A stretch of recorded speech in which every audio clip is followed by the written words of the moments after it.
Je n'arrivais pas à le croire. Après 4 ans d'activité, enfin 3 semaines de vacances. Direction, la Méditerranée. Ah, s'allonger sur la plage, se retirer au soleil, oublier. Euh, c'est votre place, monsieur? Ah, ça ne fait rien. C'est la vôtre? Oui. Et ça ne vous fait rien que je... Ah non. Je vous remercie, monsieur. Je m'appelle Amaury. André Amaury. Enchanté. Et pour les amis, Andy. Dans 8 heures, nous serons à Nice. La Méditerranée en 8 heures, c'est formidable. C'est votre premier voyage, monsieur? Drake, je l'ai fait plusieurs fois. Sans doute pas aussi souvent que moi, je parie. Pour affaires? Non, vacances. Je dis toujours quand viennent les vacances, l'Amérique, c'est assez bon pour moi. Là, je vous en prie, laissez-moi donc faire. Il faut la serrer. Non, laissez-vous montrer. J'ai l'habitude. Oui, bien sûr, excusez-moi. Chacun voit, comme on dit, midi à sa porte, n'est-ce pas? Tenez, jetez un coup d'œil. Regardez s'il n'y a pas de quoi vous donner la nostalgie. Oui, je comprends. Mais il me semble que nous nous sommes déjà rencontrés. Oh, je crois que je me rappellerai si j'avais eu le plaisir de vous connaître, monsieur Drake. Non, mais je suis sûr de vous reconnaître. Oh, non. Ça devait être quelqu'un qui me ressemblait. Et ma femme a l'habitude de dire, Andy n'oublie jamais un visage. Oui, moi c'est le contraire, mais je ne crois pas me tromper. Ah. Vous voulez me prêter votre journal? Mais je vous en m'intéresse prie. beaucoup au potin.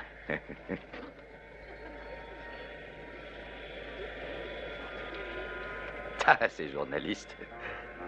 Monsieur Amaury m'avait paru désagréablement surpris quand je lui avais dit qu'il me semblait le reconnaître. Il s'en était arrêté de parler. Et c'était vrai, je l'avais déjà vu quelque part. Mais où? J'avais 8 heures devant moi pour résoudre le problème. Et soudain, je me rappelais. J'avais vu sa photo ou celle de son sosie dans notre fichier à Washington. Monsieur Amaury était un meurtrier professionnel, un tueur à gages. Monsieur Amaury, est-ce que vous êtes aussi en congé? Non, un voyage d'affaires, monsieur Drake.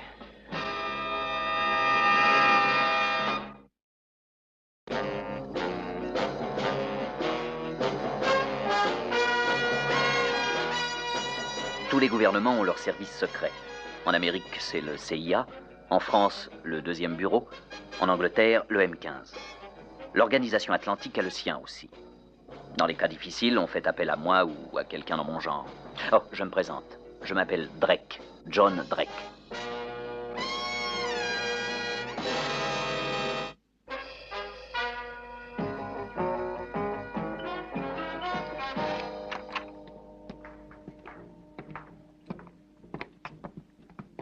Posez-la ici. Ah, excusez-moi, mon garçon, je n'ai pas de monnaie. Je vous reverrai tout à l'heure. Votre clé, monsieur.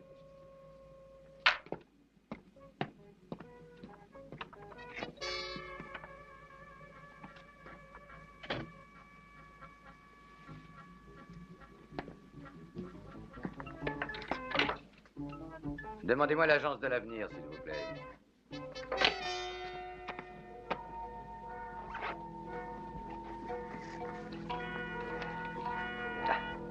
Un cadeau pour un client.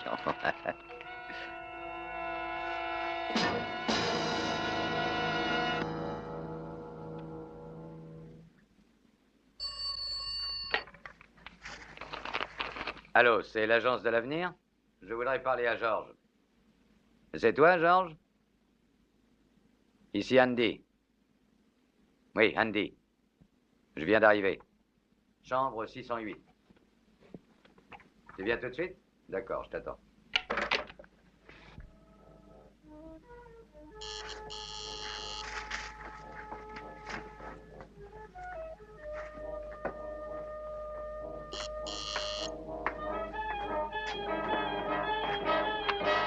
Ah, bonjour, monsieur Drake. C'est gentil de venir me voir, mais je suis très occupé. Alors, à une autre fois. Oh oui, je n'en ai pas pour longtemps, monsieur Amaury.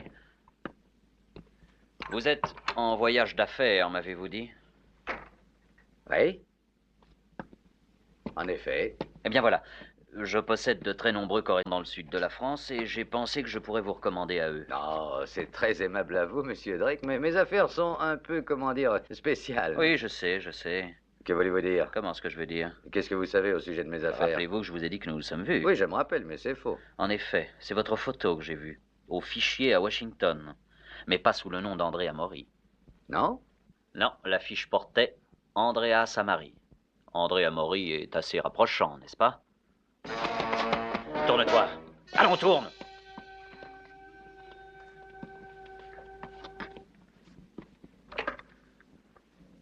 Allô? Passez-moi la police. Vous allez vous attirer des ennuis, monsieur Drake. Je suis un respectable citoyen. Avec un revolver dans votre ceinture. Allô, la police? Voulez-vous me passer l'inspecteur Alain, je vous prie? Dites-lui que c'est de la part de John Drake. C'est ça, oui. Hein. On attend de la visite? Allô? C'est toi, Marcel? Oui. Oui, c'est John. Non, pas du tout, je suis actuellement, disons, en vacances.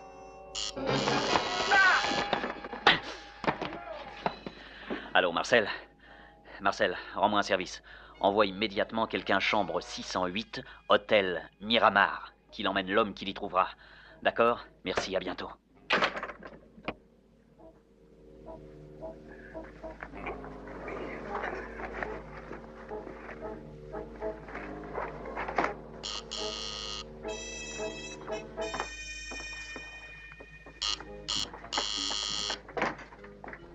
Andy? Georges? Oui. As-tu fait bon voyage? Excellent, merci. Déjà prêt? Oui.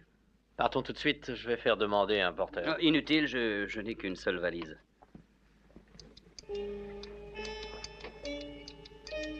Eh bien, on y va.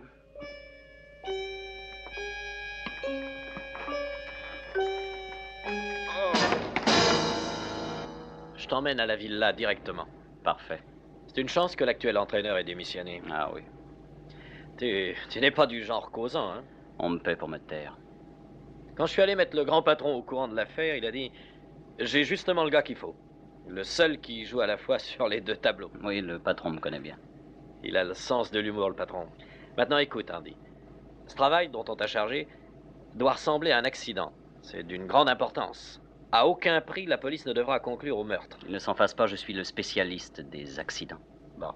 Mon client nous paiera un bon prix et ne tolérera pas la moindre erreur. Ne t'en fais pas, il n'y aura pas d'erreur. C'est mon client qui est nerveux. Bon, ils sont tous nerveux, autrement ils le feraient eux-mêmes. Je le verrai et le rassurerai. Tu ne le rencontreras pas. Pourquoi? Je suis la seule personne qui sache qui il est. Cette condition est formelle. Ce sont ses propres instructions. Bon, ça m'est bien égal tant que je suis payé. Il ne m'a pas révélé qui sera victime. Pourquoi? Par peur que je le trahisse. Pourvu que je le sache. Tu seras seul à savoir qui ce sera. Comment? Tu vas recevoir un portrait. Rien qu'un portrait dans une vulgaire enveloppe. Et la personne qui est sur la photo est celle qui doit subir un accident. Un bel accident.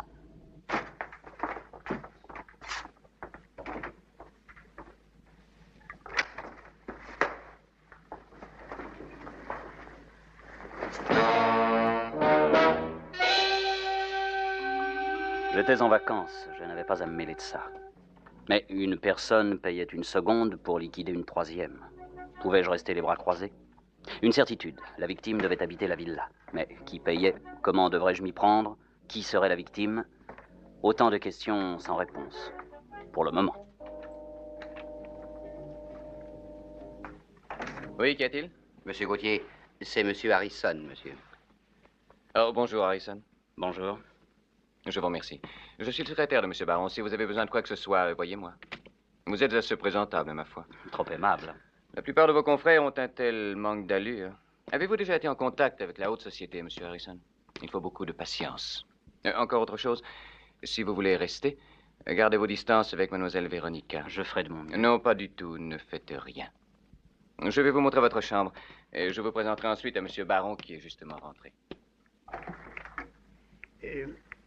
Et comment le trouvez-vous? Oh, cette crosse est trop longue. Mais Monsieur Whitson a bien pris vos mesures avec grand soin. Non, il tombe mal à l'épaule, regardez.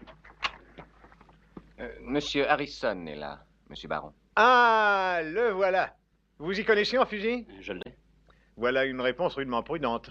Cette crosse a l'air de tomber très bien pourtant, Monsieur Baron. Vous croyez? Bien sûr. Eh bien, moi pas, mon cher. Faites-la refaire. Merci, monsieur, et à bientôt. À bientôt. Laissez-nous, Gauthier.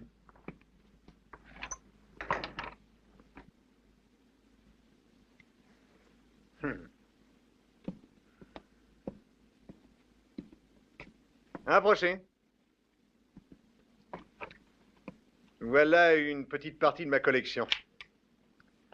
Maintenant, voyons de quoi est capable le prudent monsieur Harrison. Oui.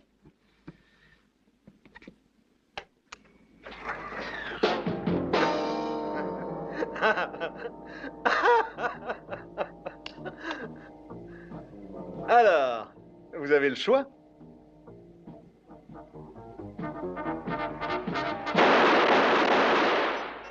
Quelle précision, et la gâchette est d'une douceur. Ouais, vous êtes rudement bien entraîné. Reposez là. Vous faites du tir au pigeon d'argile? Bien sûr. Tant mieux. Les championnats commencent la semaine prochaine. Le tir au pigeon d'argile est mon sport favori, mais je manque un peu d'entraînement depuis quelque temps.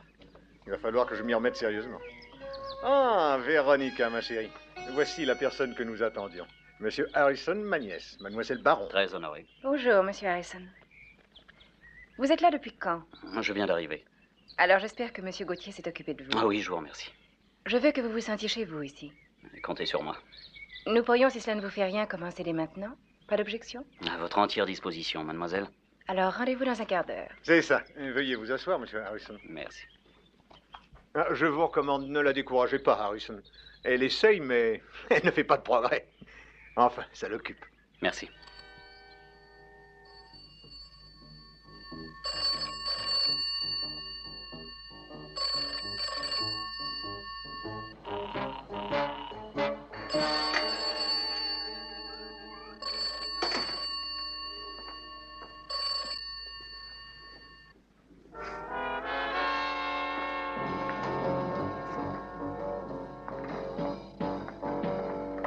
Monsieur Harrison, mademoiselle Baron est déjà prête et elle vous attend. Et vous téléphonerez plus tard, allez. Thomas, accompagnez monsieur Harrison, voulez-vous?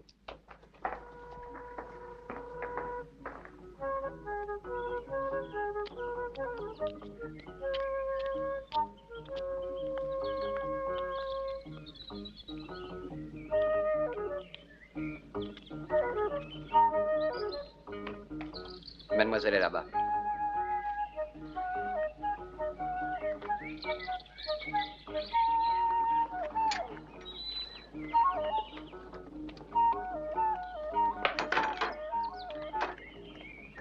Vous n'êtes pas en tenue, monsieur Harrison.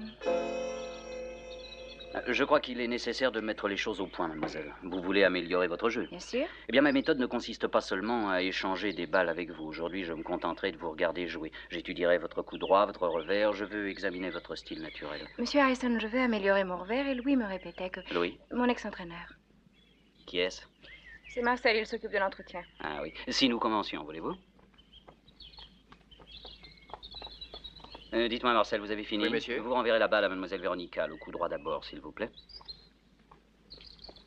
Quand vous voudrez, mademoiselle.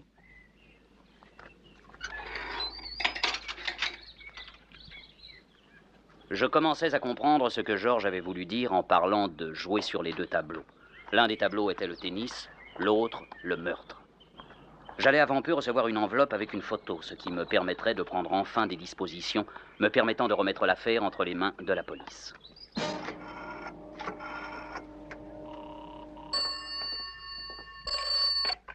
Allô? Oui, ici Georges. Andy, qu'est-ce que tu fais là? Non. Compris. Attends-moi, je viens tout de suite.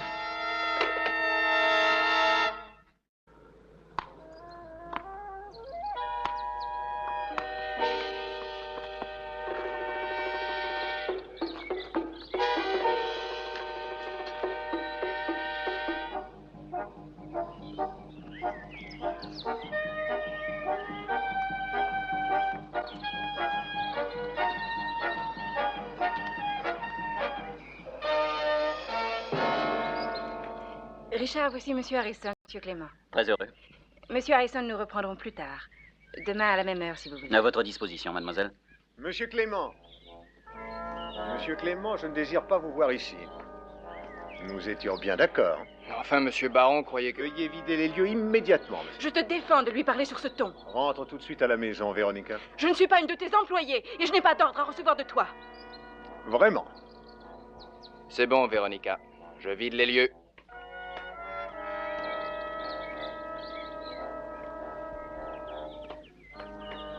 navré de vous rendre témoin de nos petites querelles de famille. Mais si vous voyez ce jeune homme rôder par ici, veuillez avoir la gentillesse de m'en avertir.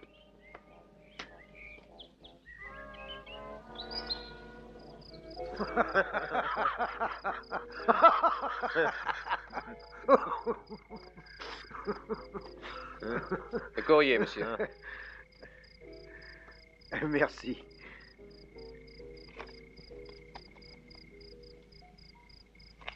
Merci. D'où cela vient-il? C'était dans la boîte avec le reste du courrier, monsieur. Ah, merci. À votre chance, monsieur Harrison. À la vôtre, monsieur Baron. Il va falloir leur répondre. Nous nous reverrons pour le dîner, monsieur Harrison. Vous venez, Edouard? Oui.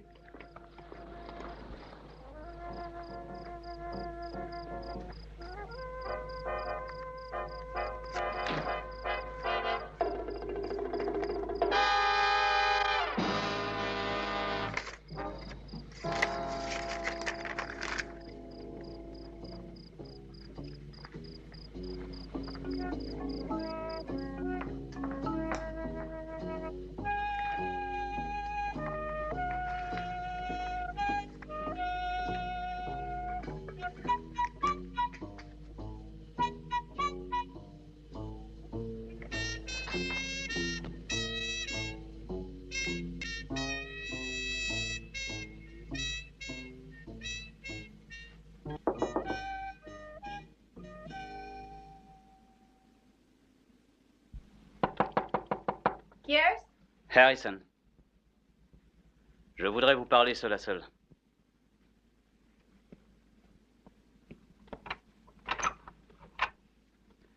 Vous permettez? Fermez la porte. J'ai de mauvaises nouvelles pour vous. Mauvaise nouvelle? Oui, mademoiselle. Vous courez un grave danger. Expliquez-vous, monsieur Harrison. Oh, sachez d'abord que mon nom n'est pas Harrison, que je ne suis pas entraîneur de tennis. Tenez, voici ma carte. Que faites-vous ici, monsieur Drake? En quoi vous intéresse-t-on et pourquoi suis-je en danger? Mademoiselle, est-ce que vous connaissez quelqu'un qui pourrait profiter de votre mort? Non, je vous demande si vous connaissez quelqu'un qui pourrait bénéficier de votre mort. Mais bien sûr que non, à part peut-être qui, je vous mon prie? oncle. Mais c'est quel profit peut-il en tirer? invraisemblable. Eh bien, je suis une héritière, je possède une grande fortune, mais je suis mineure. Mon oncle est mon tuteur. Et ce n'est pas une raison pour essayer de vous tuer, à moins qu'il n'ait de graves soucis financiers. Non. Mais on dit que ses affaires périclitent. Et si je mourais, ma fortune lui reviendrait. Je vois, mais le croyez-vous capable d'une chose pareille? C'est un être bizarre. Je le connais depuis mon enfance et il y a longtemps que je vis près de lui. Eh bien, il m'a toujours fait peur. Je crois... Vous croyez que? Monsieur Drake, j'ai peur. Faut-il appeler la police? Oui, appelez-la. Mais si vous avez peur de lui, pourquoi vivez-vous ici? Il est mon tuteur, voyons. Oh, Thomas, demandez-moi la police, c'est urgent. Votre père devait avoir une grande confiance en lui pour lui confier votre tutelle, vous ne croyez pas? Oh, mon oncle inspire à tout le monde une grande confiance. Oui. Êtes-vous sûr? Il me dit qu'il ne peut l'obtenir, que notre ligne est dérangée. C'est curieux. Monsieur Drake, j'ai peur. Il faut avertir la police. Il y a un téléphone dans le hangar à bateau sur la plage, une ligne indépendante. Pour aller plus vite, passez par le jardin. Dépêchez-vous. Oui, j'y vais. Fermez à clé.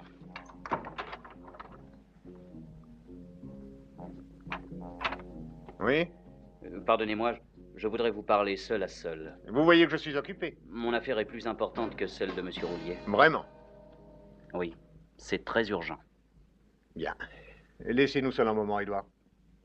Certainement. Merci. Monsieur Harrison, je n'aime pas être interrompu au milieu de mon travail. Et je doute fort que votre affaire soit urgente au point de ne pouvoir attendre demain. Vous me croyez idiot? Que voulez-vous dire? Vous avez chargé Georges de m'engager pour liquider votre nièce. Liquider ma nièce? Oui, la tuer en laissant croire à un accident. Vous êtes complètement fou. Non, monsieur Baron, saint d'esprit. Il est vrai que Georges ne m'a pas révélé que c'était vous, mais c'était assez facile à deviner. Oh, ne craignez rien, monsieur Baron, tout se passera parfaitement bien. Sans ennui, sans complications, à condition que vous reconnaissiez que le travail vaut beaucoup plus que le prix offert. Qui appelez-vous? La police. Vous voulez rire? Allô, Thomas? Appelez la police. Dites-leur de venir immédiatement. Vous dites? Alors venez tout de suite ici, avec Gauthier.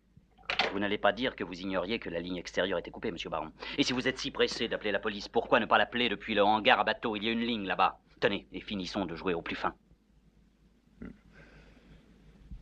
Ah, oui. Merci, monsieur Drake. Si vous voulez à présent m'expliquer un peu ce qui se passe. Appelons d'abord la police, je vous prie. Je vais y envoyer quelqu'un. Non, téléphonez depuis le hangar à bateau. Mais il n'y a qu'une ligne intérieure. En êtes-vous sûr? Vous êtes en train de me tromper. Gauthier, le téléphone doit être en dérangement. Allez au hangar à bateau téléphoner à la police. Mais monsieur, vous oubliez que le hangar à bateau n'a pas de ligne directe. Mademoiselle Véronica le sait-elle? Bien sûr, monsieur.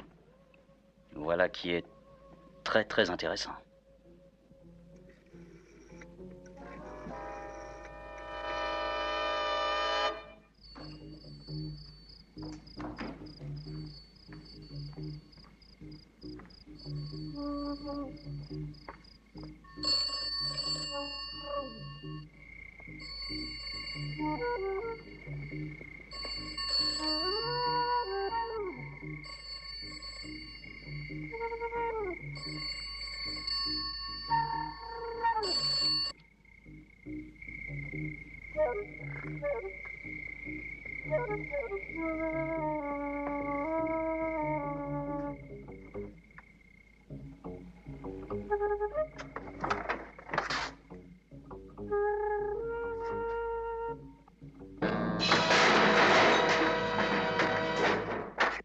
Eh bien, monsieur Drake.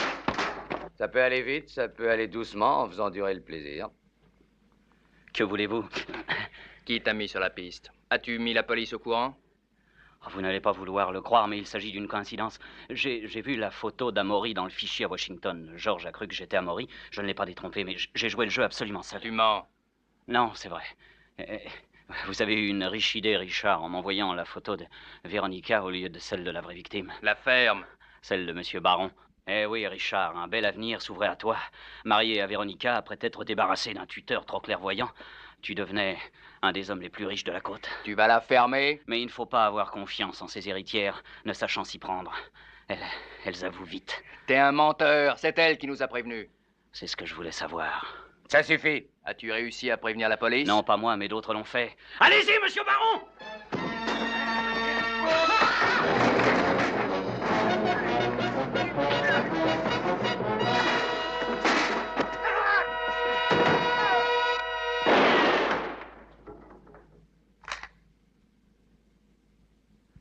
Un peu en retard, monsieur Baron.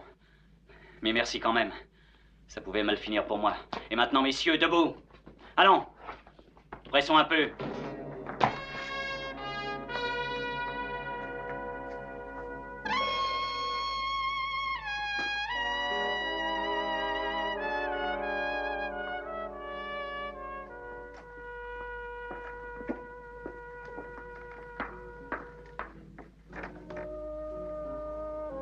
Arthur Baron était peut-être un homme très autoritaire, mais c'était au fond une nature généreuse. Il avait compris que Véronica ne s'était pas vraiment rendu compte de la gravité de son acte. Et j'étais sûr qu'avec le temps, il finirait par le lui pardonner.